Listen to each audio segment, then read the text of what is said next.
What is good, YouTube? So in this video, I'm gonna go over for you guys kind of like the main reasons why most of you barbers are literally just either too scared to raise prices or just don't know how.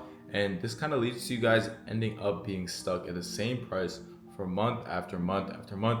And most of you guys will honestly never even charge more than $40 to $50, which is just at this point average haircut price, right? So in this video, I'll break down for you guys all the reasons why you're not able to charge more, why you think you can't charge more, and how to actually break past that and be the barber that's charging more. Because you see all these barbers online charging more money, you know it's possible, you just don't know how to get there. You're not in the right vehicle, you don't have the right strategy. And probably the biggest thing that's holding you back, let's be honest, it's not your skills, all right? It's fear of what other people think, it's fear of rejection, it's fear of what the other barbers are gonna say, what other clients are gonna say. It's just, you're too worried about what other people think. And the main thing you gotta realize is this, right? Hate is never gonna come from below, right? Hate is never gonna come from someone doing worse than you, especially in barbershops, right? Like, no barber that's making more than you is gonna hate on you. It just doesn't make sense, right? It doesn't really matter if they've been cutting longer or if they think that their haircuts are better. Income talks. And again, no barber that's making more money than you is gonna hate on you, right? Think about it. A lot of you guys think that losing clients is the end of the world, not realizing that you must lose clients to grow, right? Let me explain what I mean by that. When you get to a point where, you wanna look at each level of price as like a level,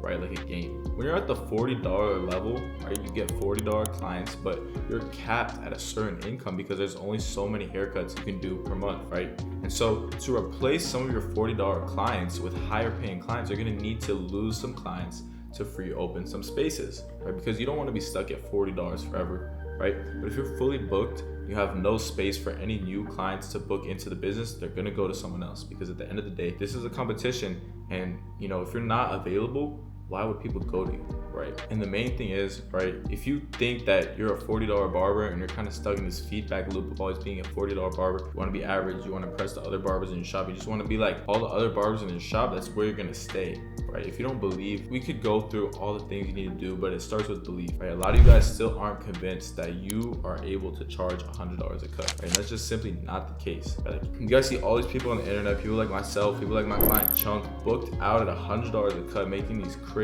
incomes, right? And you guys, you're either, you can either be a hater, you could say it's fake, or you could just make excuses, say that it's your town, say that you don't have the time to make content, say that your haircuts aren't good enough, or that you don't have enough experience cutting hair, like you haven't been cutting hair for as much years, or whatever excuse you want to tell yourself, right, on why it's not possible for you to charge the price that you want to charge. Because look, we're going to talk about something that no one wants to talk about, right? And it's something I call the barbershop echo chamber. What does that mean? Echo chamber basically means that all the ideas in a certain space are being shared, right? They're being repeated. This means that, like, you ever notice in the barbershop when one barber buys a new clipper, everyone wants to buy that clipper, or when someone starts listening to one certain type of song, everyone wants to do it, right? People are afraid to be different when working in a barbershop. People are afraid to stand out. They're afraid to have unique, different ideas. They just want to conform because that's the easy thing to do, right? To conform to everyone else.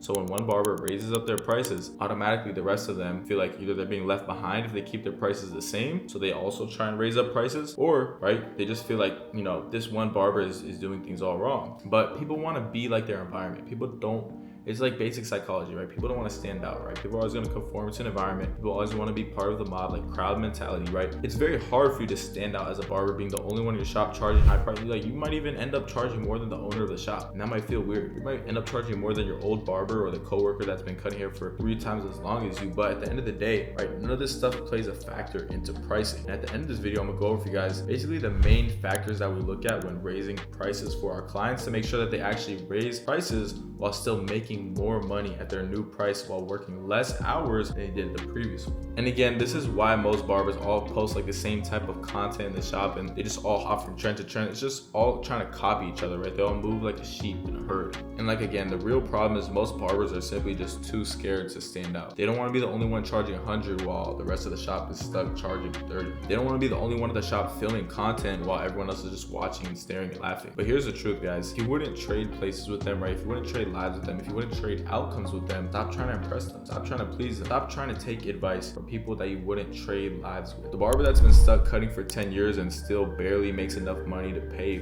he's living basically paycheck to paycheck, blowing all his money. Why would you want to trade lives with that guy? Why would you want to take advice from that guy on how to run your business or even remotely care what he thinks of you and your business? It doesn't even make logical sense. And lastly, a lot of you guys are so attached to your day one clients, and you feel like you guys are best friends, like that's your homie. Like you guys feel like, you're so loyal to these day one clients, right? And I get it.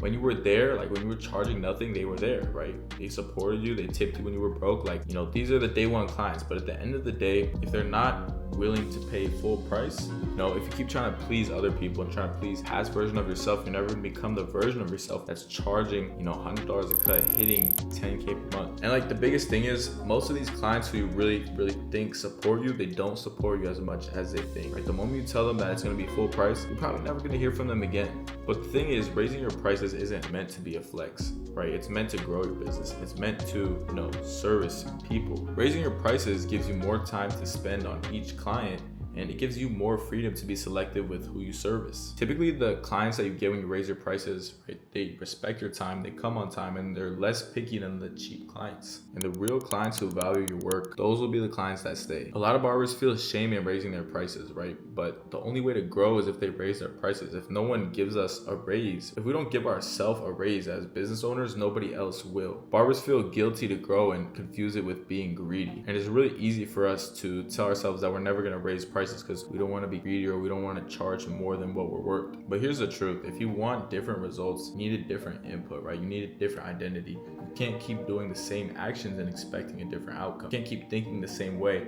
as the $40 barber version of yourself and expect to magically change to that $100 barber. The $40 version of you, everything about them needs to change if you want to get to that $100 price point. It's so simple, right? It makes sense. You need new standards, you need a new environment, you need new systems. You're always gonna fall to the level of your systems, and a quote that always stuck with me is, you are your lowest standard. What does that mean, right? Like I said, your business is at like the $40 level, right? That's the level that you're at. That's your minimum standard. Your operation, your inputs, your level of effort, all at 40. Once you raise prices, everything needs to come up with that, right? The person you are, your just standards of how you run your business need to elevate to reflect that, but that's no longer the goal, right? That's just the minimum standard. That's what's regular for you. The biggest wins I ever had was from doing things that other people in my shop told me not to, and that made other people uncomfortable. Charging more money than everyone else, making more content than everyone else, doing market research, right? Just doing more inputs than everyone else, right? That's what made me successful. That's how I surpassed, honestly, all these other barbers in my shop that had been cutting longer than me. Saying no to anything that wasn't aligned with my goal, right? And raising my overall standard. Honestly, the only things that really matter when it comes to raising price is cold, hard data, right? Demand, how much money you have saved up, right? New clients. There's a lot that goes into it. But what doesn't go into it is how you feel, your emotions, and your ego. This is a business and it needs to be run according to,